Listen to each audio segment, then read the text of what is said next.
Hey everyone, what I eating in a lunch. তো সবার প্রথমে আমি ঠাকুর দিয়ে নিলাম, আর আজকে ভোগে দিয়েছি আম। দেখতেই পাচ্ছ ঠাকুরকে আমি খুব সুন্দর করে সেবা দিয়ে দিয়েছি। তো এবার গরমের মধ্যে একটু ঠান্ডা ঠান্ডা ফ্রিজের জল খেয়ে নিলাম।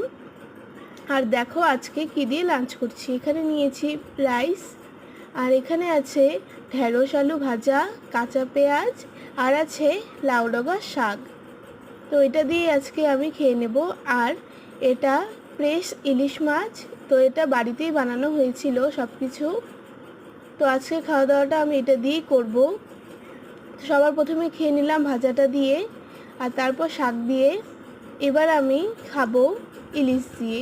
তো ভাতটা মেখে নিয়ে ইলিশ মাছটা দেখতেই পাচ্ছ, ডিম আছে ইলিশ মাছে, আর মাছটা খুবই ফ্রেশ ছিল, খেতে খুবই দারুণ ছিল।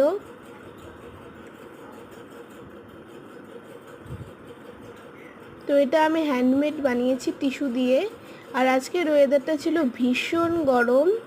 Tata bye.